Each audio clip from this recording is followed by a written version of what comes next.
मैं फ्री बीमा सेवा पारसनाथ बोल रहा हूँ। भारत एकता जिंदाबाद, संविधान एकता जिंदाबाद।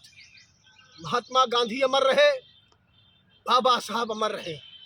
हाँ साथियों, आज मैं इसी कड़ी में साथियों, मैं पूरे दुनिया के मसीहा बाबा साहब अंबेडकर जी को नमन करते हुए उनके प्रति मैं अपनी श्रद्धा सुमन समर्पित करते हुए कुछ विचार दे रहा हूं साथियों। उसको ध्यान से समझने का प्रयास करिएगा साथियों।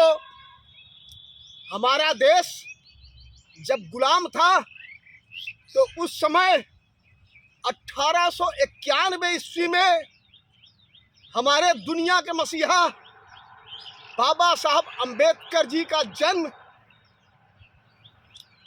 मध्य प्रदेश के एक छोटे से कस्बे महू में हुआ था साथियों। लेकिन उनका पूरा परिवार साथियों महाराष्ट्र के रतनगिरी के पास ही निवास करता था। लेकिन साथियों, जिस समय बाबा साहब जी का जन्म हुआ था उस समय हमारे भारत में छुआछूत और महिलाओं को शिक्षा से वंचित रखना, नर नारियों में असमानता, छोटे बड़ों में भेदभाव रखना, ये सारी प्रथाएं जो है हिलोरे ले रही थी और जबरदस्त ये प्रथाएं चल रही थी साथियों।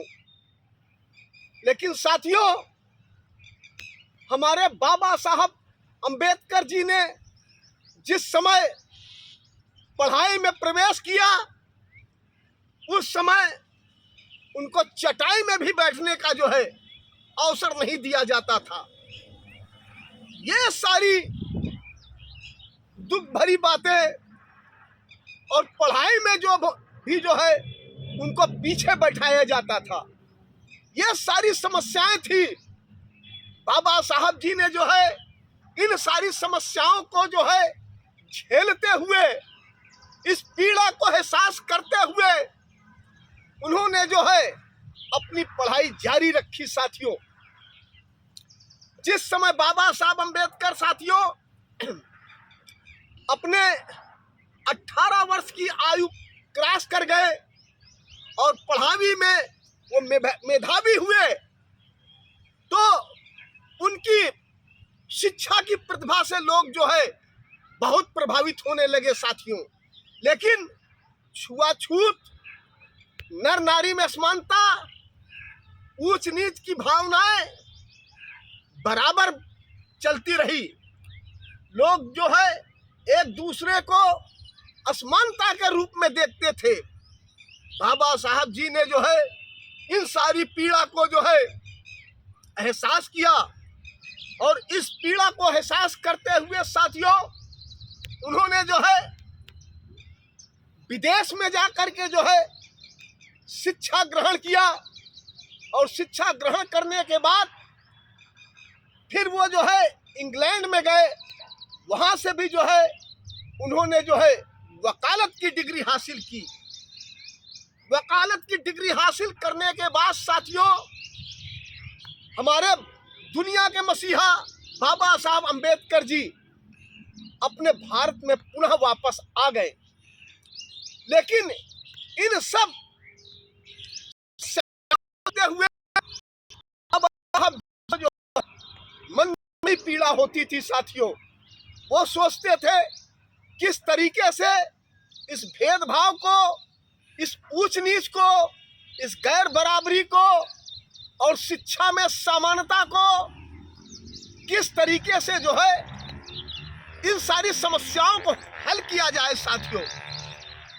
बाबा साहब जी सतत संघर्ष करते रहे और संघर्ष करते करते साथियों जिस समय जो है पार्लियामेंट में जो है संविधान की रचना की बात आई तो कोई भी ऐसा मेधावी, कोई भी ऐसा विद्वान नहीं था जो संविधान रच करके जो है पूरे भारत को आनंदित कर सके।